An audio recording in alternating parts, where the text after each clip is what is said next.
seguimos aquí en su fórmula antinovelas, analizando con nuestros economontros Héctor Guiliani Curi y Rafael Espinal dos tópicos muy importantes. Hablábamos de la recuperación económica en estos tiempos zigzagueantes, donde, bueno, la economía obviamente no se puede recuperar fruto de esta situación de la pandemia que nos ha dado tanto trabajo manejar y controlar.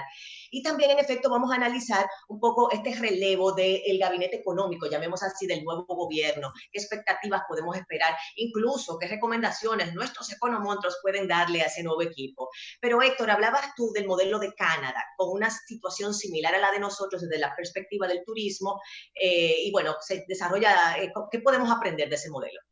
Mira, Canadá, por ejemplo, que es un gran exportador también de petróleo, se le cayeron los precios del petróleo y fue afectado también por el turismo y sus exportaciones. Sin embargo, el gobierno de Canadá también ha cometido errores, ¿no? Principalmente en los lugares donde albergue para ancianos, principalmente en la provincia de Quebec, donde murieron varias personas. Pero ha tenido una política efectiva, una política de comunicación y directrices claras. Y la población canadiense se opone en 80% de que abran la frontera canadiense.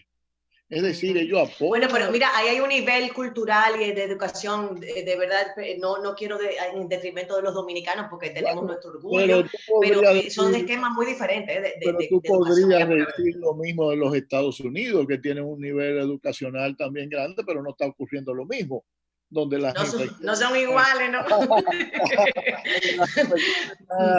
al 2 por 1, ¿no? Y Sí, parece que sí. no hay gobierno, por lo menos gobierno central.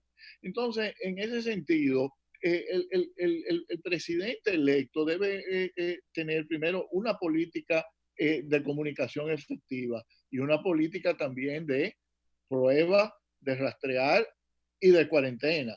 Y eso sería, yo creo que el aspecto más importante que él tiene que ir anunciando a la población y concientizándola sobre la necesidad. Pero me parece que está siendo muy influido o influenciado por los sectores empresariales, tanto en el sector turismo como en otros sectores económicos de la sociedad. El tema económico desde el punto de vista de la masa popular es una gran incógnita y obviamente uno entiende que los bancos son los protagónicos en las medidas, creación de productos, toma de decisiones, bueno, digamos, flexibilización de tasas, lo que usted quiera, son, digamos, el instrumento que puede transformar la realidad económica actual y dinamizarla.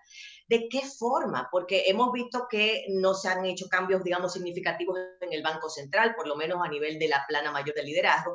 Entonces, ¿qué es lo que esto significa? Que los bancos, ¿qué están meneando? ¿Qué están pretendiendo, digamos, gestar como solución? Rafael. Mira, yo creo que estamos en un periodo muy complejo políticamente hablando, porque una transición entre un gobierno que tiene un partido que tiene 16 años en el poder y un presidente con 8 años, y un partido y un presidente recién electo, eh, crea un tema de, digamos, de tránsito de mando y de dificultad para establecer políticas claras, tanto en el plano de la salud como en el plano económico. Yo pienso que las decisiones que ha tomado el presidente electo, Luis Abinader, ha tratado de hacer una combinación en su equipo. Por ejemplo, el hecho de que haya designado a Miguel Seara Jato en el Ministerio de Economía es una señal de carácter social, digamos, porque Miguel Seara tiene una experiencia en el Programa de Naciones Unidas para el Desarrollo, ha trabajado mucho los temas de políticas públicas, sociales, ha sido consultor de organismos internacionales y creo que en las áreas más vinculadas al sector financiero ha puesto gente que conoce el tema, como el ministro de Hacienda, como el superintendente de bancos. Y digamos, Rafael, que goza de reputación, o sea, una gente con una trayectoria conocida en sus ambientes, digamos, de competencia. Claro, y con experiencia y formación en las áreas financieras. Ahora, el tema más polémico, digamos, ha sido la ratificación del gobernador del Banco Central. Pienso que en medio de la pandemia, el presidente electo ha optado por mantener cierta confianza que brinda a determinados sectores el gobernador del Banco Central. Parecería como si la institución fuera una persona, que es algo que yo pienso que llama reflexión, y perdonen, con nada personal en lo absoluto No, y no, además ningún conocimiento de causa, pero son instituciones, no personas.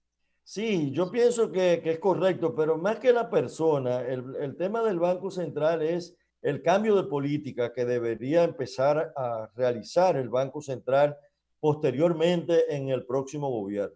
Pero pienso que el hecho de que haya ratificado no al gobernador, sino la política monetaria del Banco Central, ha sido una señal a determinados sectores que desconfían del antecedente del 2003-2004 del Partido Revolucionario Dominicano en aquel momento. Yo lo interpreto como una Ya. señal política, o sea, nosotros no vamos a inventar, vamos a tratar de mantener esto en la misma política monetaria, por lo menos pienso que durante un tiempo, porque evidentemente la política monetaria dominicana necesita un cambio. No podemos seguir emitiendo certificados para sostener una estabilidad fundamentada en endeudamiento, un endeudamiento generado en el Banco Central con altísimas tasas de interés que perjudican a los sectores productivos a la hora de hacer inversiones y le dan extraordinarias ganancias a la banca. Ese es un modelo que tiene que cambiar.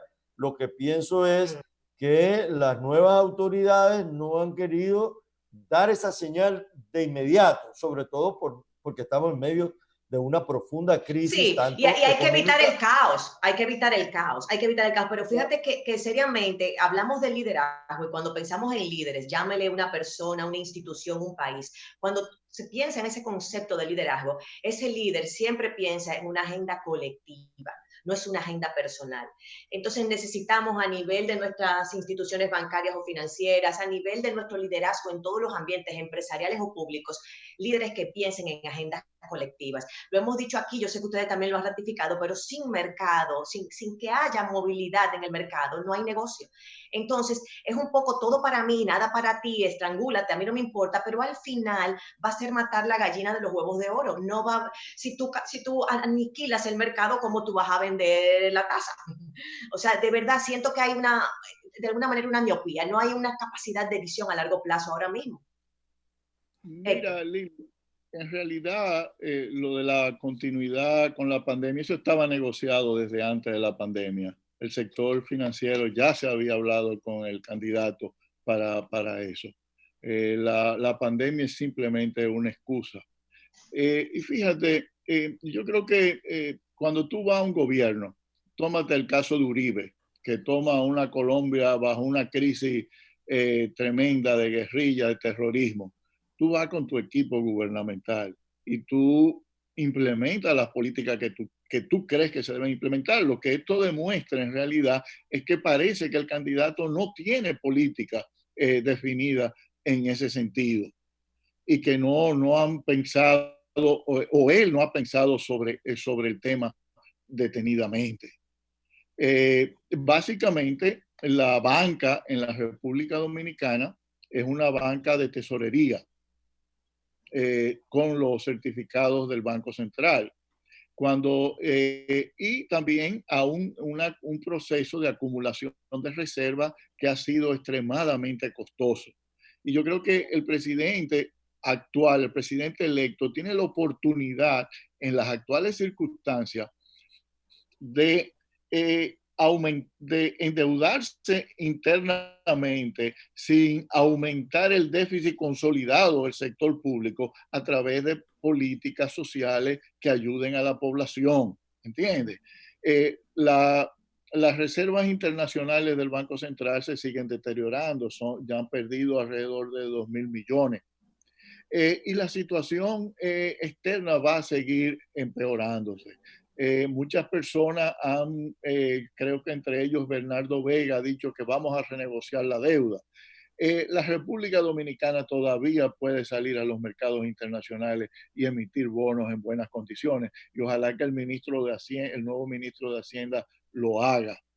Nosotros todavía tenemos espacio, y cualquier renegociación de deuda o reestructuración de deuda que se vaya a hacer, se va a tener que hacer dentro de un programa de estabilización del Fondo Monetario Internacional. Y digamos con términos más flexibles, que es lo que el imaginario, digamos, el sentido común te hace pensar que así como el país necesita renegociar su deuda en términos más flexibles, cada familia dominicana o cada empresa, sea MIPYME o lo que usted quiera, va a tener que renegociar en las mismas condiciones que en términos más flexibles, porque es lo que ha sucedido, el mercado se ha contraído, es inevitable.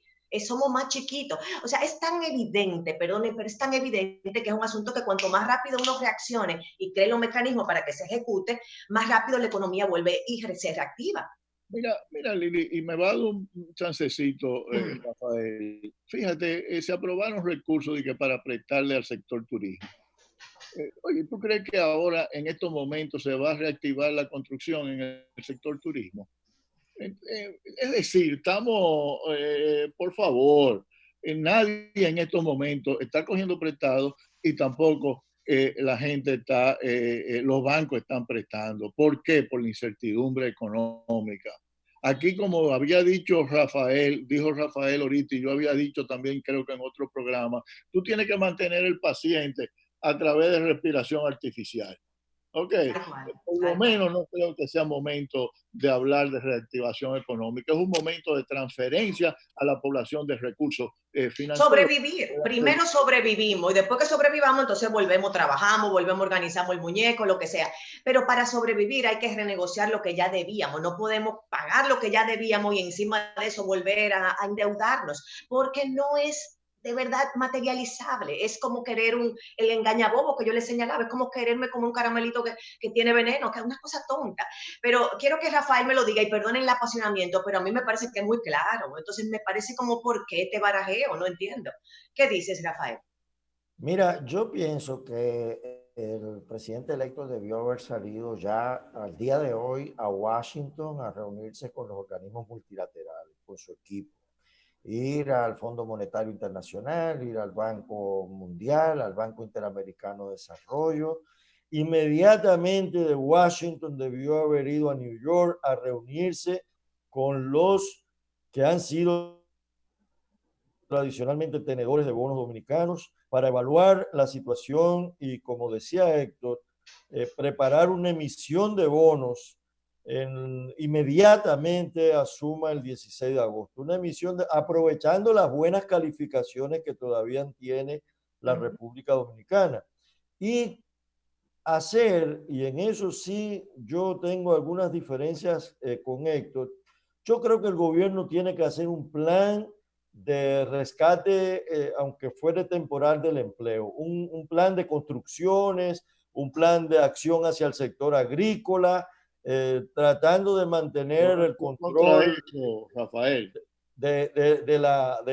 digamos, el control del distanciamiento físico, social, pero reactivar el empleo a través de un programa de acción rápida, porque las transferencias siempre ayuda, pero no son un salario. O sea, las transferencias son un paliativo. Yo pienso que hay que restablecer un empleo más productivo, que no sea simplemente una transferencia de fondos que no retornan. Sobre todo, que además, exacto, no tiene retorno para el Estado y no tiene retorno de ningún tipo, es un gasto para el Estado y en adición no es suficiente para las personas que están recibiendo el beneficio, no les alcanza para su canasta básica, o sea que al final no es una solución. Yo sé que Héctor mencionaba sobre tu punto, Rafael, en particular la construcción en la industria turística, porque si no vamos a tener turismo y tenemos las habitaciones hoteleras vacías, ¿qué es lo que vamos a estar construyendo? Nuevas habitaciones. Me parece que a eso se refería Héctor, pero desarrolla tú, Héctor. Claro, yo me refiero no a un plan de financiamiento a los sectores turísticos, sino un plan de inversiones públicas del gobierno en los sectores agropecuarios y los sectores de obras públicas, en múltiples acciones que puede desarrollar. Y sobre todo me preocupa el sector agropecuario, porque el cierre de la economía puede traer a mediano plazo un tema de seguridad alimentaria. Hasta ahora aquí no hay una escasez evidente de productos agrícolas, pero en la medida en que no hay producción agrícola, en los próximos meses puede generarse un tema de encarecimiento de los productos agrícolas y de falta de productos en los mercados. Claro, claro que sí. Y fíjate qué cantidad de producción se ha tenido que botar, se ha desperdiciado cantidad de producto agrícola de nuestro país por el tema del turismo y de la baja de la demanda y también el transporte en muchos aspectos. Son demasiados desafíos. Entonces yo le pregunto, para cerrar con una nota un poquito más elevada dentro de la dificultad, del realismo que nos toca asumir, pero en un minuto cada uno, ¿cuáles son esas perspectivas que nos pueden ayudar a agarrarnos como un flotador mientras tanto? ¿Hacia dónde debe todo el mundo estar mirando? Héctor, y luego cerramos con Rafael. Bueno, creo que Rafael lo dijo, yo también, que básicamente el presidente electo tiene que salir a buscar recursos externos, principalmente ahora mismo de una emisión de bonos soberanos, pero yo también creo que el país debe tomar un papel mucho más activo en lo que se refiere a obtener recursos del Fondo Monetario Internacional a través de la línea de crédito flexible o presionar para que el Fondo Monetario Internacional también cree otros mecanismos de financiamiento a más largo plazo de los países afectados y que lo haga a través de una alianza con Centroamérica. Es decir, aquí siempre estamos hablando de unidad latinoamericana y nuestros presidentes son incapaces de agarrar y unirse, de coordinar para presentar un frente común. Yo creo que eso es lo principal, porque ahora mismo lo que la República Dominicana tiene es un problema de dólares. Claro, absolutamente. Lo que no hay es cuarto. Rafael, para cerrar, ¿qué expectativas podemos tener? ¿De dónde nos agarramos? Digamos, ¿qué colchón? ¿Hacia dónde mirar para sacar algo? Mira, yo creo que lo más importante es que todos los ciudadanos tengan conciencia de la necesidad de mantener medidas de control en términos de su salud personal.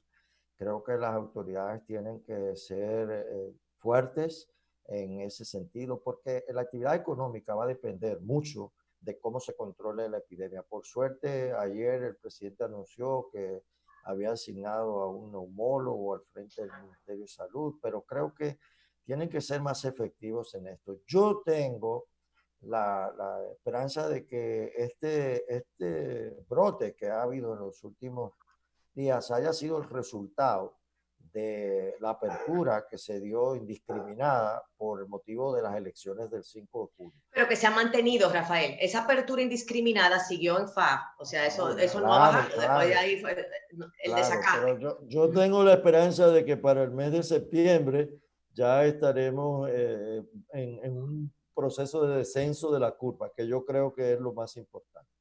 Así es, hasta que no descendamos esa curva, no controlemos el asunto de los contagios, esta economía no prende, miren, ni con centro espiritista. ¡Caramba! Muchísimas gracias a Héctor Guiliani Curi, a Rafael Espinal, nuestro querido macroeconomista y nuestro entrañable profesor, las mejores mentes pensando en economía en nuestro país. Un verdadero honor y un orgullo. Vamos a una pausa y regresamos con más de su contenido. Ahora vamos a hablar de una iniciativa para los chiquitos de la casa. Señor, en el verano, póngase un muchachito a que se activen, a que se sientan creativos, a que se olviden de los problemas, porque esos son los que primero cuentan. Ahí es que tenemos que enfocar todo, ahí es que tenemos de verdad que dedicarnos. Y vamos a hablar del concurso infantil Pinta lo Nuestro, dirigido específicamente para niños. Así es que mantenga la sintonía.